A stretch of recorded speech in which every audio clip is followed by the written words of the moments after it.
Demand है तो supply भी निकल आती है यार। बंद दरवाजों के पीछे भी खुल जाता है बाजार। ड्राई स्टेट का बोर्ड लगा है ये तो सबने मान लिया, पर बोर्ड के पीछे की कहानी किसने अभी तक छान लिया। नमस्कार, स्वागत है आपका 7 टीवी पर। आज हम आपको लेकर चलते हैं वलसाड स्टेशन के पास बने एक बस स्टैंड पर। साधारण लेकिन कहानी यहाँ की गहरी है। कागजों में सूखा है मगर रगों में बहता है। यहाँ हर बोतल चुपके से अपना किस्सा कहता है। कानून लिखा है दीवारों पर रास्ता कोई और बहता है। वलसाड का ये बस स्टैंड बहुत कुछ चुपचाप कहता है। चलिए पहले बेसिक्स क्लियर कर लेते हैं। गुजरात भारत का वो राज्य जिसे संविधान की किताबों में, सरकारी गजट में और हर सरकारी भाषण में ड्राई स्टेट कहा जाता है। मतलब यहाँ शराब बैन है पूरी तरह से ऑन पेपर। लेकिन भाई साहब, ऑन पेपर और ऑन ग्राउंड में जो फासला है ना, वो शायद गुजरात से ज्यादा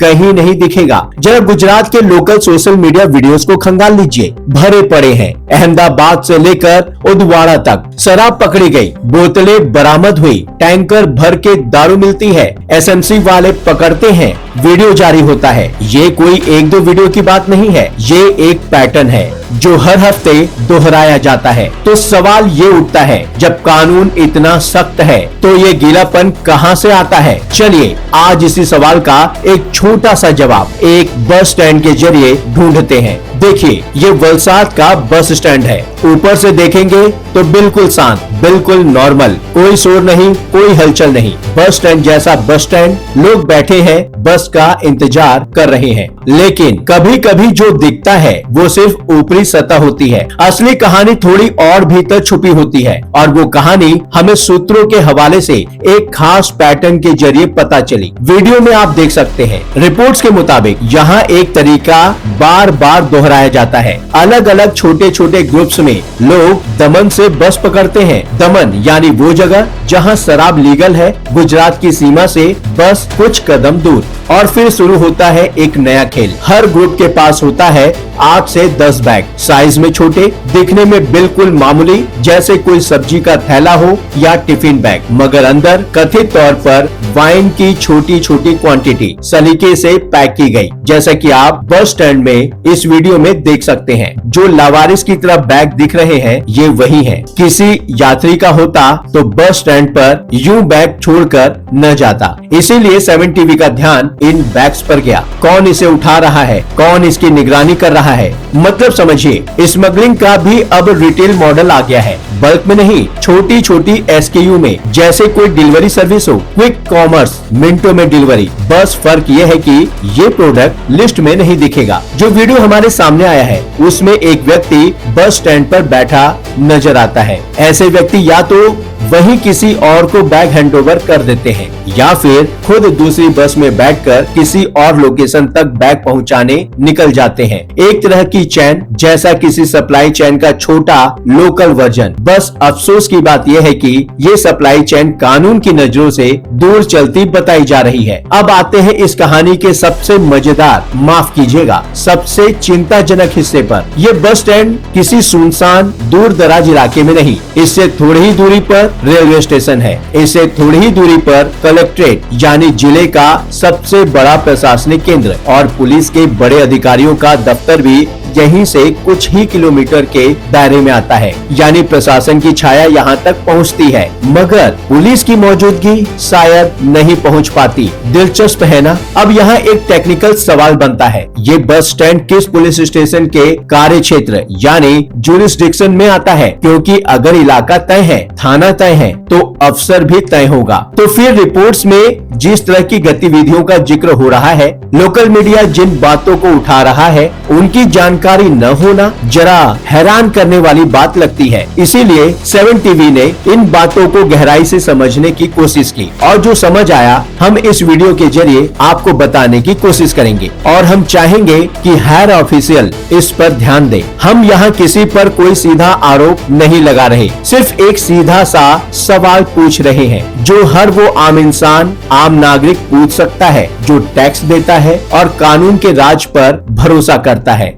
साहब इतने पास होकर भी इतनी दूरी कैसे? जहाँ कोई काम इलीगल करार दिया गया हो वहाँ अक्सर एक और चीज साथ साथ चलने की बात कही जाती है, तोड़ पानी का सिस्टम, यानी कुछ कथित लेन देन जिसके जरिए ये अवैध काम बिना रुकावट चलता रहे। अब साफ कर दें, ये हमारा कोई पुख्ता दावा नहीं है, बल्कि स्थानीय सूत्रों और सामाजिक चर्चाओं में अक्सर उठने वाला एक आरोप है। सच क्या है ये जांच का विषय है और जांच करना, तय करना ये काम पुलिस और जांच एजेंसियों का होता है, हमारा नहीं। मगर इतना जरूर कहेंगे, गुजरात जैसे ड्राई स्टेट में जहां मांग ज्यादा है और सप्लाई बैन है, वहां ऐसे आरोप उठाना कोई नई बात नहीं। जहां डिमांड हो वहां कोई ना कोई सप्लाई चेन बना ही लेता है और कुछ रिपोर्ट्स के मुताबिक इस चेन का एक हिस्सा सिस्टम के भीतर से भी ऑयल किया जाता रहा है। ड्राई स्टेट का मतलब शायद ये नहीं कि जमीन सूखी है, मतलब ये है कि सिर्फ बोर्ड पर लिखा ड्राई है, बाकी सब मैनेज है। अब यहाँ हम साफ कर देना चाहते हैं, हमने जो भी फुटेज, जो भी जानकारी आपके सामने रखी, उसे ग्राउंड पर जाकर मौके पर मौजूद रहकर और भरोसेमंद सूत्रों से कंफर्म करवाने के बाद ही पेश किया गया है। साथ ही साथ लोकल मीडिया में अहमदाबाद से लेकर उदवाड़ा तक आप ऐसे पैटर्न्स देखते पाए जाएंगे। कहीं कहीं पुलिस तो लोकल मीडिया को दबाने का भी काम करती है। मीडिया का जो दायित्व था फिलहाल 7 टीवी पूरा करने की कोशिश कर रहा है। अब आगे का काम, जिम्मेदारी वो पुलिस की है। हम उम्मीद करते हैं कि स्थानीय पुलिस इस तरह की रिपोर्टेड गतिविधियों पर संज्ञान लेगी, जांच करेगी और अगर किसी वजह से लोकल पुलिस लेवल पर ये मुमकिन न हो पाए तो क्राइम ब्रांच, एलसीबी और दूसरी बड़ी एजेंसियां तो है ही जो वैसे भी राज्य में शराबबंदी कानून को लागू करने और वाइन शराब की बरामदगी में लगातार काम करती नजर आती हैं, जिसमें सबसे बड़ा नाम एसएमसी का आता है और हमने इससे पहले एसएमसी पर वीडियो किया है। पुलिस अक्सर कहती है हमें पब्लिक का सपोर्ट चाहिए, मीडिया का सपोर्ट चाहिए, तभी हम बेहतर काम कर पाएंगे। तो लीजिए साहब, ये रहा हमारा योगदान, ये रहा हमारा नागरिक कर्तव्य। अब देखना यह है कि इस मीडिया सपोर्ट, इस नागरिक निवेदन का क्या होता है, क्या कार्रवाई होती है या ये वीडियो भी बस व्यूज पाकर सिमट कर रह जाएगा। हमने अपना काम कर दिया, अब गेंद आपके कोर्ट में है। कानून कहे सूखा है यहाँ, पर जमीन कुछ और कहती है। हर गली में एक राज है जो खुलेआम बहती है। पुलिस चौकी पास है मगर नजर वहाँ नहीं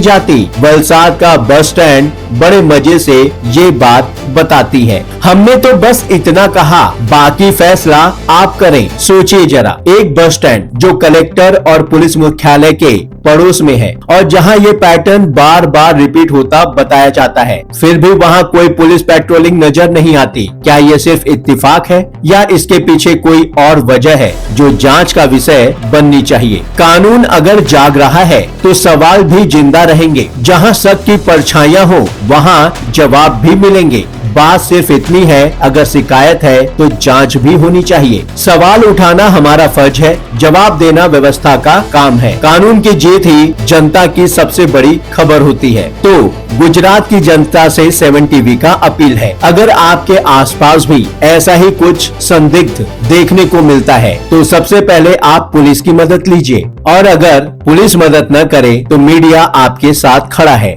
मिलते हैं अगली रिपोर्ट में एक और सवाल, एक और सच्चाई के साथ। लगातार खबरों के लिए बने रहिए 7 टीवी के साथ। नमस्कार।